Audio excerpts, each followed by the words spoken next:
Hello guys, welcome back. Yet another Chelsea video. I do apologise, but in a pretty weird circumstance. We've seen Fabrizio talking a lot about Chelsea moves recently.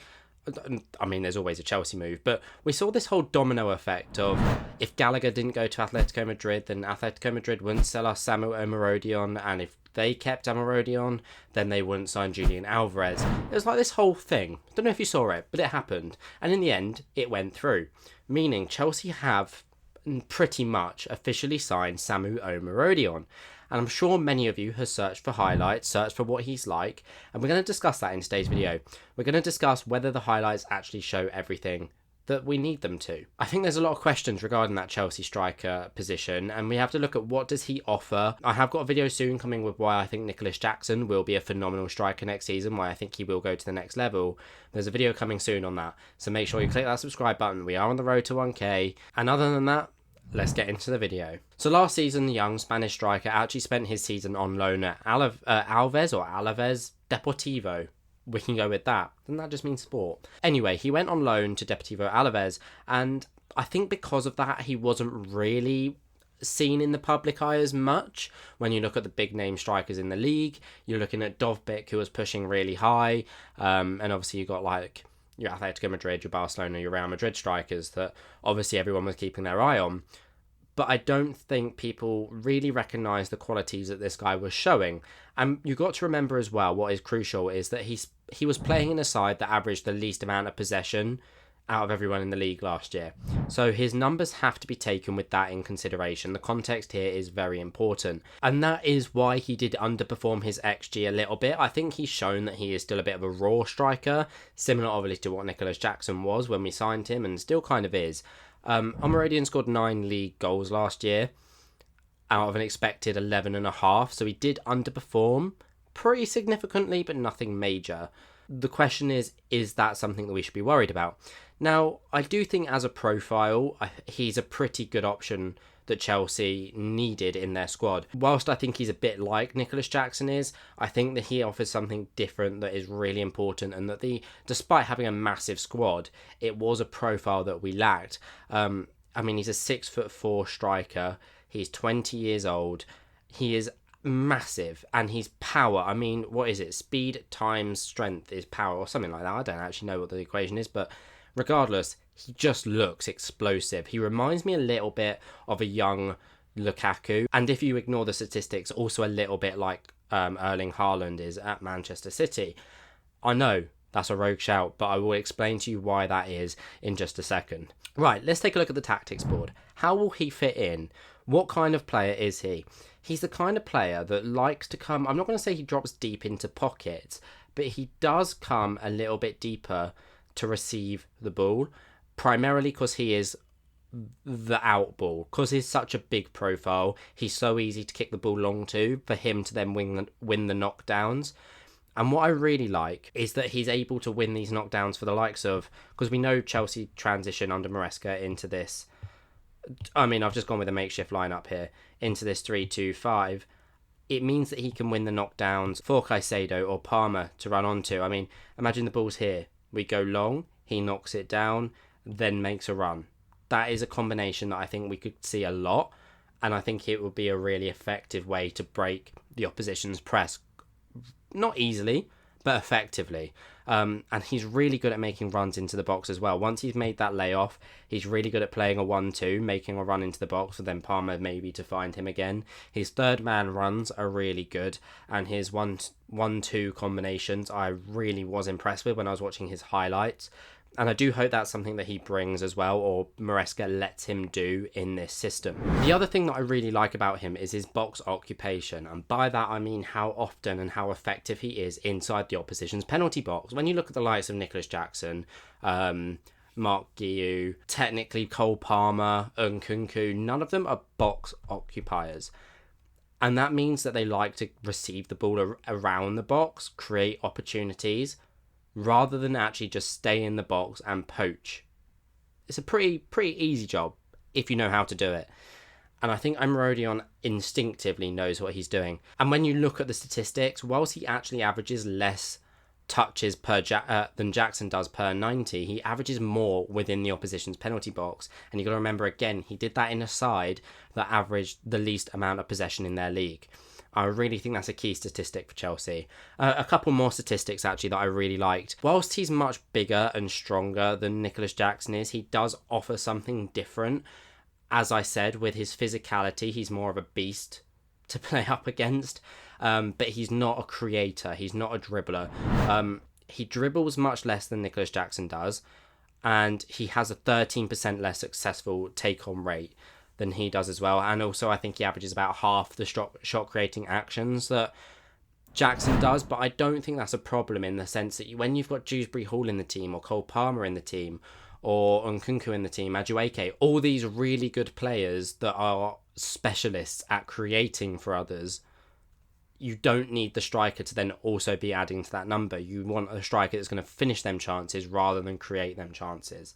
And I think that's more what he is. Another statistic that I did find quite interesting about him is his pressing. When I was watching the videos of his highlights, I didn't think he looked awful in the press, but again, in the side that he played, they were a bit more sat back. They were more of a compact team in Alaves. They weren't front foot pressing, man-to-man pressing constantly. And that is something we have to remember when we can transfer the information, what we've seen, to Chelsea. And there are the stats that back this up. He averages, this is compared to Nicholas Jackson again, because when you think about Chelsea strikers, I think Nicholas Jackson, regardless of how much he gets memed, is a really good option to have as a hard-working forward. He will press the opposition pretty well, and it is enough for what Chelsea need. So why is Omorodion worse? Well, he averages less attacking third touches. He averages less than half of Nicholas Jackson's interceptions plus tackles per 90. And also when you look at the tackles made inside the final third per 90, he averages about 1/5 of what Nicholas Jackson does. I think it's almost like 0.06 to 0.25. It's around about them kind of numbers. It's not ideal. Do I think that he's going to be asked to press? Probably not the same way that Nicholas Jackson would be asked, but I do think he's going to have to step up a little bit more in terms of responsibility for the pressing movements. He has to recognise pressing triggers in the Premier League, where the speed of the league is much faster, is much higher pace. He needs to understand when to go and when to sit back. We saw against Real Madrid in Chelsea's friendly, they did actually sit back a little bit more in the second half, and I think that would suit him. But he also has to know what Marc Guiu did in the first half. He did have a pressing trigger, and Omorodion has to pretty much do the same thing that what Guiu was doing, and almost arguably has to do it at a higher level as well and at a higher intensity. So then the question is, how do Chelsea actually utilise a player like this that lacks a lot of what the likes of Nicholas Jackson offers? The answer is pretty simple and also pretty detailed. That's not really the word I was going for, but it's the word I've used. I've gone with one lineup option here. I think there are multiple, and I do think he will also be a rotational striker. I think what I am glad about is, whilst we've lost Gallagher, it has meant we've got him at a relatively discounted fee of only 35 million. It does mean that he's not coming in such a massive fee. If we sign Osman has to start every game of the season. Because we've signed someone that's not necessarily a guaranteed starter, and we paid the same for Nicholas Jackson last year, I think Omorodion will benefit this season from almost playing as a rotation for Nicholas Jackson. Come on in the 60th minute. Come on if we need to start putting crosses into the box. Maybe play the cup matches or the rotations in the Conference League. Stuff like that. I think that's where he's going to be crucial to this squad. And what I am massively intrigued about is Maresca's style of play is really Pep-like, in a sense that it's just keep the ball moving, one touch football, two touch football, keep that ball moving. That you rarely ever see a long ball over the top unless it's a switch to one of the wide players. You don't see a really ambitious through ball over the top. It doesn't happen, and that is where I think Omorodion is best. So if we go back into this 3-2-5 shape that I created, I think what's interesting is it will push out something like this in the transitional phase. Maybe they're a bit more something like this, but the point still stands.